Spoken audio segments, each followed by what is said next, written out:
Hello friends, myself Mr. Minal R. Patel, working as a lecturer in Mechanical Engineering Department from Vallabh Budhi Polytechnic, Navsari. Today I will discuss about the topic bending stresses in beams for the subject strength of materials, subject called 1904. તો બીમની અંદર જે stresses generate થાય છે bending stresses એના વિશે આપણે ભણવાના છે. તો અહીંયા આગળ પહેલી થિયરી દર્શાવેલી છે, bending theory simply supported beam માટે. તો સિમ્પલી સપોર્ટેડ બીમ હોય એની અંદર બેન્ડિંગ કઈ રીતે થાય છે તે અહીંયા દર્શાવેલું છે. તો હવે આ જે આપણો છે એ સિમ્પલી સપોર્ટેડ એક બીમ છે, અહીંયા આગળ દર્શાવેલો છે ABCD દ્વારા, AB અને CD દ્વારા આખો જે આ બીમ છે એમાં અહીંયા આગળ AB અને CD દર્શાવી દીધું છે. વચ્ચેના ભાગમાંથી જે લાઇન પાસ થાય છે આપણી RSમાંથી એ ન્યુટ્રલ એક્સિસ છે. પછી આટલી જે લંબાઈ કન્સિડર કરી છે એ લંબાઈને આપણે DX કહીશું. અને અહીંયા આગળ આ જે સિમ્પલી સપોર્ટેડ બીમનો આપણે આટલો સેક્શન લીધો છે, લંબચોરસ સેક્શન, એની અંદર પણ એક પાતળું સ્તર છે એમ આપણે કન્સિડર કરીએ છીએ, જેને આપણે PQ નામ આપી દઈશું. અહીંયા આગળ P કહીશું અને બીજા છેડા પર Q કહીશું. એ Y જેટલા ડિસ્ટન્સ પર આવેલું છે વચ્ચેની ન્યુટ્રલ એક્સિસથી. હવે અહીંયા આગળ મોમેન્ટ લાગે છે, એટલે કે બીમને વાળવામાં આવે છે. તો આ જે આપણો ABCD બીમ હતો એ A' B' અને C' D' થઈ જશે, એટલે કે અહીંયાથી આ રીતે એ વળી જશે આખો બીમ. અહીંયા આગળ સ્ટ્રેટ હોરિઝોન્ટલ બતાવેલું છે, જ્યારે અહીંયા આગળ કર્વમાં બતાવેલું છે, એટલે પોઈન્ટ A' B' C' અને D' થઈ જશે. એ જ રીતે અહીંયા RS હતું તે R' અને S' થઈ જશે સેન્ટર લાઇન. પછી અહીંયાથી આ Y જેટલું ડિસ્ટન્સ હતું તે અહીંયા આગળ Y જેટલું ડિસ્ટન્સ બતાવેલું છે. હવે અહીંયાથી આ જે કર્વેચરમાં વળે છે એટલે આપણે રેડિયસ લઈએ છીએ, તો આ જે ન્યુટ્રલ એક્સિસ છે એની રેડિયસ આપણે R કન્સિડર કરીએ છીએ, કેપિટલ R. અને અહીંયાથી Y જેટલા ડિસ્ટન્સ પર આ સ્તર આવેલું છે, એટલે આટલું Y જેટલું કાઢી નાખીએ તો આ ડિસ્ટન્સ આપણું R માઇનસ Y મળશે. બરાબર છે. તો અહીંયા આગળ જ્યારે બીમ બેન્ડ થાય છે ત્યારે નીચેના ભાગમાં ટેન્શન ક્રિએટ થશે, ખેંચાશે, જ્યારે ઉપરનો ભાગ જે છે તે સંકોચાશે, એટલે કે ઉપરના ભાગમાં એનું કમ્પ્રેશન થશે.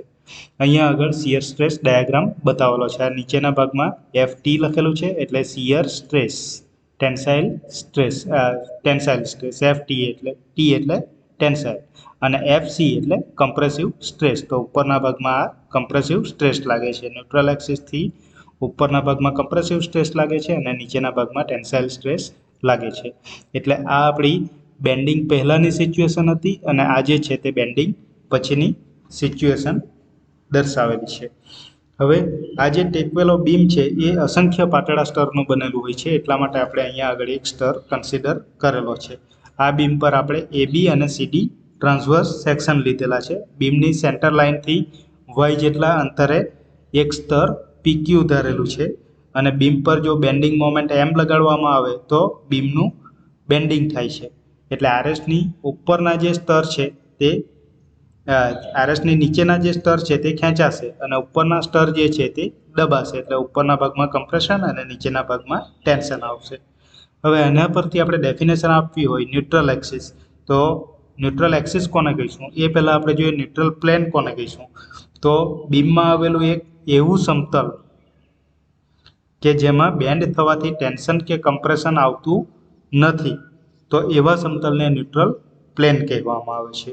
અહીંયા આપણે જોઈ શકીએ છીએ કે R' અને S' નીચેના ભાગ, એના કરતાં નીચેના ભાગ જે છે તે ટેન્સાઇલ સ્ટ્રેસ અનુભવે છે અને ઉપરના જે ભાગ છે તે કમ્પ્રેસિવ સ્ટ્રેસ અનુભવે છે, પણ વચ્ચેના ભાગમાં કોઈ પણ સ્ટ્રેસ લાગતું નથી, એટલે એનું ટેન્શન પણ થતું નથી કે કમ્પ્રેશન પણ થતું નથી. તો વચ્ચેનું જે પ્લેન છે એને ન્યુટ્રલ પ્લેન કહેવાશે. એટલે બીમમાં આવેલું એવું સમતલ કે જેમાં બીમ બેન્ડ થવાથી ટેન્શન કે કમ્પ્રેશન આવતું નથી, તો એવા સમતલને ન્યુટ્રલ પ્લેન કહેવામાં આવે છે. એવી જ રીતે બીજી ડેફિનેશન છે ન્યુટ્રલ એક્સિસ. તો ન્યુટ્રલ એક્સિસ એટલે કઈ, આ જે છે તે આપણી ન્યુટ્રલ એક્સિસ છે. આ ફિગરમાં આપણે જોઈ શકીએ કે આ જે છે તે આપણી ન્યુટ્રલ એક્સિસ છે. એટલે બીમના કોઈ પણ લંબ આડછેદ અને તટસ્થ સમતલના છેદવાથી બનતી રેખાને ન્યુટ્રલ એક્સિસ કહેવામાં આવે છે. સિમ્પલી સપોર્ટેડ બીમ હોય તો આ ન્યુટ્રલ એક્સિસની આડછેદનો ઉપરનો ભાગ જે છે તે કમ્પ્રેશન માં હોય છે, જ્યારે ન્યુટ્રલ એક્સિસની નીચેનો આડછેદ જે છે તે ટેન્શનમાં હોય છે. એટલે નીચેની બાજુએ ટેન્સાઇલ સ્ટ્રેસ લાગતું હોય છે અને ઉપરની બાજુએ કમ્પ્રેસિવ સ્ટ્રેસ લાગતું હોય છે, જ્યારે ન્યુટ્રલ એક્સિસ પર કોઈ સ્ટ્રેસ લાગતું હોતું નથી. હવે એના પછી એક બીજી ડેફિનેશન આવે છે ન્યુટ્રલ એક્સિસ પછી, કે મોમેન્ટ ઓફ રેઝિસ્ટન્સ. તો મોમેન્ટ ઓફ રેઝિસ્ટન્સ એટલે શું? તો મોમેન્ટ ઓફ રેઝિસ્ટન્સ આપણે કોને કહીશું?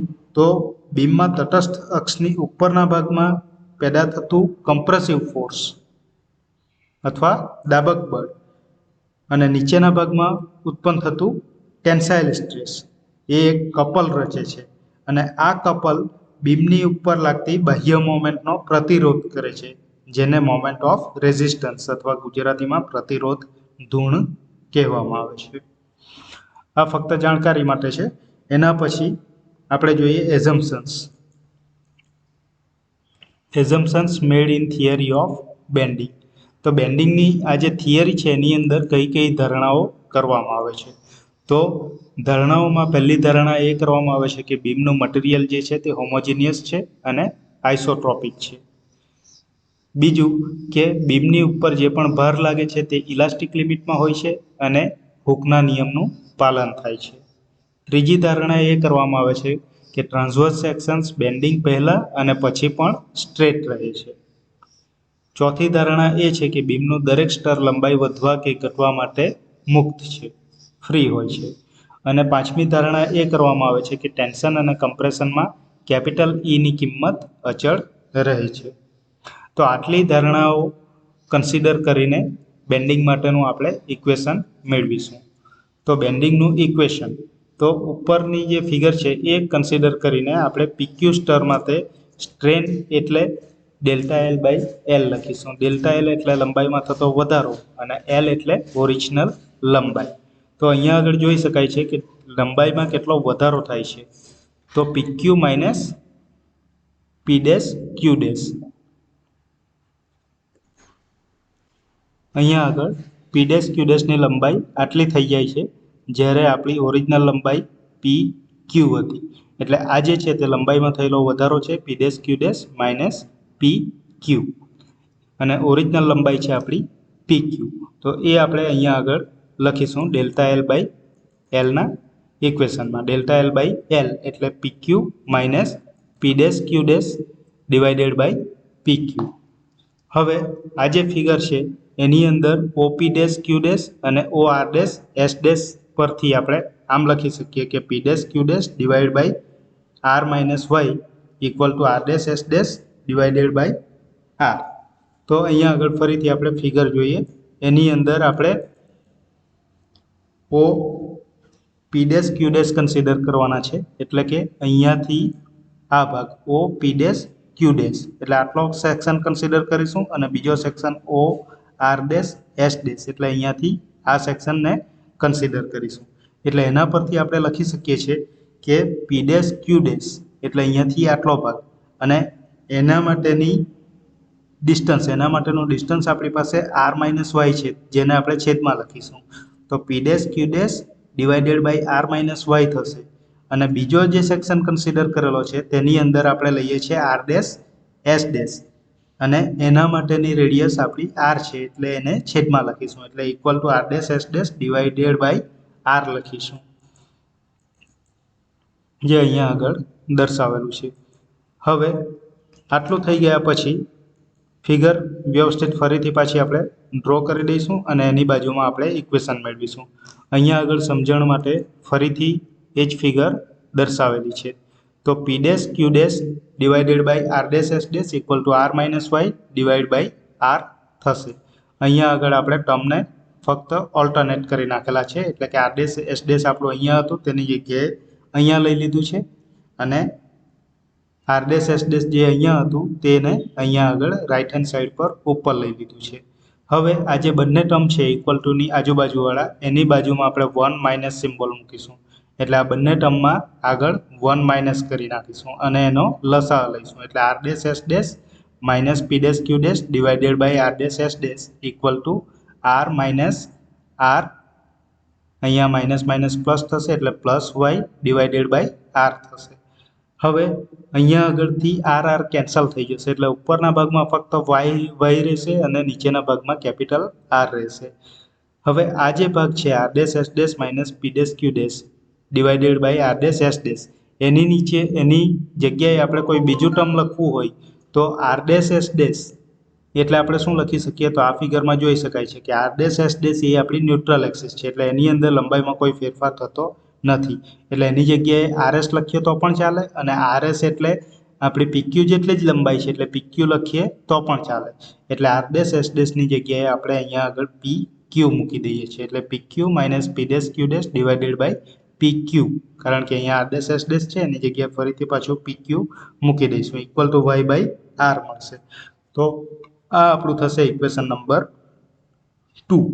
હવે ઇક્વેશન નંબર 1 અને 2 ને કમ્પેર કરીએ તો strain equal to Y by R મળશે, કારણ કે સ્ટ્રેન આપણે ઇક્વેશન નંબર 1 માં લખી ગયેલા હતા ડેલ્ટા એલ બાય એલ સ્ટ્રેનનું ઇક્વેશન, તો તે જે છે તે વાય બાય આર થશે. તો E equal to Y by R મૂકીએ, પણ હવે આનું પણ આપણે ચેન્જ કરવું હોય, સ્ટ્રેનની જગ્યાએ કંઈક અલગ લખવું હોય તો આપણે આ ઇક્વેશન પરથી લખી શકીએ કે સ્ટ્રેન એટલે સ્ટ્રેસ ડિવાઇડેડ બાય સ્ટ્રેન. તો આ જે છે small F equal to small E into capital E લખેલું છે, તો એની જગ્યાએ આપણે વેલ્યુ મૂકીશું ઈની સ્મોલ ઈની, તો સ્મોલ એફ બાય આ નીચેના ભાગમાં જશે કેપિટલ ઈ એટલે small F by capital E equal to Y by R થશે. એના પછી આગળ વધીએ તો એ જે ઇક્વેશન છે એની અંદર વાયને આપણે નીચે લઈ આવીશું તો F by Y equal to E by R થશે, જેને આપણે સમીકરણ નંબર 3 લખી દઈશું. હવે આ જે ન્યુટ્રલ એક્સિસ છે અહીંયાથી આપણે વાય જેટલા ડિસ્ટન્સ પર એક સ્તર ધારેલું છે, એક પાતળી લેમિના અથવા પ્લેટ ધારેલી છે પીક્યુ. હવે આ જે પીક્યુ છે એના એરિયાને પણ આપણે કન્સિડર કરી લઈએ કે એનો એરિયા ડેલ્ટા એ છે. તો આ જે ઇક્વેશન છે એના પરથી આપણે સ્ટ્રેસની વેલ્યુ મેળવવી હોય તો આ વાયને રાઈટ હેન્ડ સાઈડ પર લાવીશું એટલે F equal to Y into E by R થશે. હવે આ જે સ્તર છે પીક્યુ એની અંદર પેદા થતું કુલ બળ કેટલું થશે, તો સ્ટ્રેસ ઇન્ટુ એરિયા થશે. સ્ટ્રેસ એટલે આપણે કેપિટલ એફ મૂકીશું અને એરિયા આપણે કન્સિડર કરેલો છે ડેલ્ટા એ, એટલે આ જે એફ છે એની વેલ્યુ સીધી અહીંયા આગળ પુટ કરી દઈશું અને ઇન્ટુ ડેલ્ટા એ કરીશું. એટલે આ બળની જો ન્યુટ્રલ એક્સિસ આગળ મોમેન્ટ લેવામાં આવે તો મોમેન્ટ એટલે શું કે બીજી વખત લીધેલી બીજી વખત જો મોમેન્ટ લઈએ તો એ મોમેન્ટ ઓફ ઇનર્શિયા કહેવાશે, પણ અત્યારે આપણે ફક્ત એક જ મોમેન્ટ લઈએ છીએ. તો આ જે આખું છે પેદા થતું બળ એ ઇન્ટુ એનું ડિસ્ટન્સ ન્યુટ્રલ એક્સિસથી, તો ડિસ્ટન્સ આપણે ધારેલું છે વાય, તો ઇન્ટુ વાય કરીશું તો આપણને મોમેન્ટ મળશે. એટલે આ ઇક્વેશન આપણું થશે E by R into Y square into D A. હવે આવા જે બધા જ સ્તર છે એ મોમેન્ટનો બેઝિક સરવાળો લેવામાં આવે એટલે કે આલ્જેબ્રિક સમ લેવામાં આવે તો આગળ આપણે સમેશન મૂકી દઈશું અને એ સમેશન અહીંયા આગળ જશે કારણ કે ઈ બાય આર કોન્સ્ટન્ટ રહેશે. Summation of Y square delta A, તો આ જે છે epsilon Y square delta A equal to શું કહેવાશે, આઈ કહેવાશે.